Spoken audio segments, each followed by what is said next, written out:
Thank you so much for joining us, Father McCallum. To answer these important questions about the Synod, what has been the global response to the call for participation here? Is there one country in particular or a few countries that have shown great enthusiasm for Pope Francis's call to deeper listening?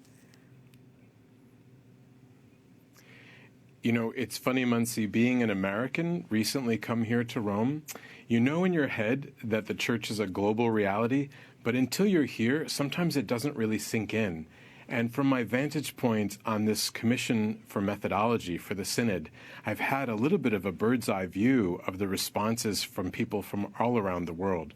I don't know that I would highlight any one particular country as like jumping out in front, and yet so many are, and doing creative things. Last week, I was meeting with bishops in Poland who are from the Eastern Bloc countries, and this particular bishop from Lithuania explained that he played his trumpet, actually, to announce the beginning of the Synod and to invite people to come into the cathedral for the first celebration in the liturgy that began the synodal journey at the diocesan level.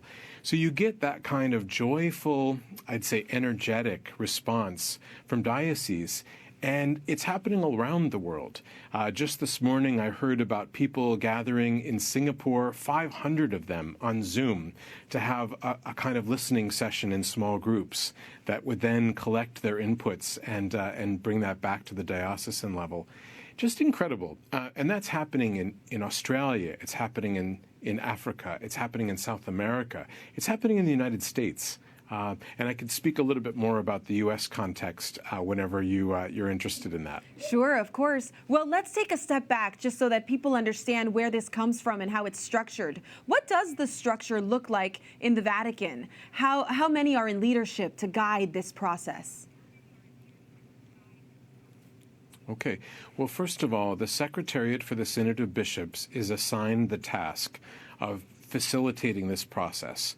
And so that particular secretariat is a fairly small team, and it has 4 commissions, one on theology, another on spirituality, another on methodology, and another on communications. Those 4 commissions have representatives from around the world made up of experts from the church, and they're working in partnership with each other to facilitate this process.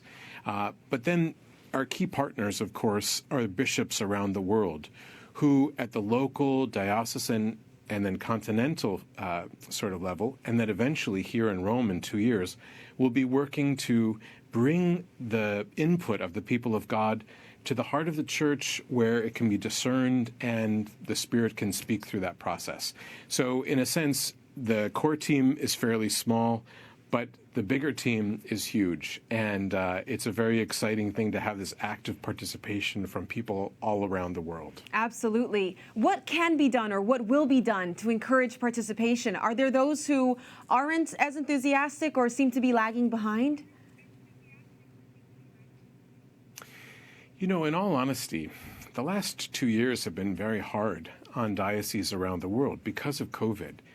So for many, the challenges around navigating the disconnect that's taken place for many people at the diocesan and parish level creates an opportunity, really, to reconnect. And the synodal experience of inviting people to really talk about that experience, what it was like to be away from church, what they long for, what they see and don't see in terms of this active openness to participation. This is a really amazing opportunity for people, the people of God, to speak up. Pope Francis wants to make sure that everybody who wants to have a voice has a voice, and then that those voices are captured in this process of listening and synthesis so that when they eventually come to the process of gathering together in assembly here in Rome, the bishops can represent what's been heard and discern what the Spirit is saying through those collective voices.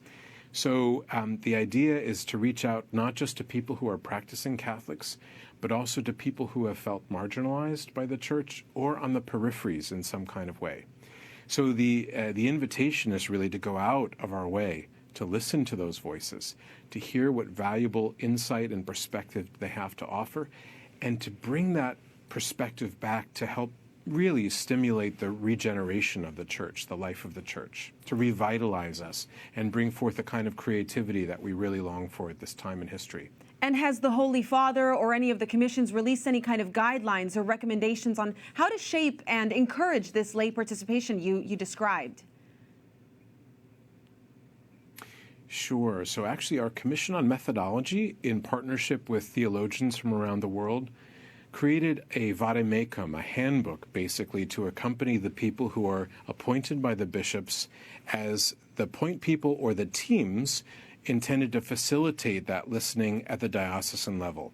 That vademecum is filled with very practical advice, even facilitators' notes for small groups, to really help to bring out people's voices and encourage people's active participation, and also advice as to how to reach out to some of those peripheral groups, those who might feel like the church is not interested in them, or who felt in some ways like they've been sidelined because of experiences in the church which have been hurtful to them.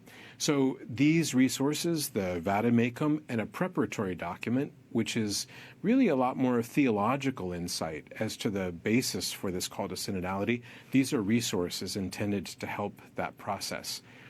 Those working at the conference level of bishops, for instance at the UACCB, are also offering resources that help the bishops and their teams to do the same work. And we encourage people, if they're interested, to go to their bishops' conferences websites and to look up those materials. The Secretariat itself has a great website, and most of these bishops' conferences are tapping into those resources to share them more widely. We'll be sharing those resources later in the show, but quickly, I want you to tell us about that, the resources and what you're seeing from the U.S. Church. You alluded to that earlier. I'd love to hear that.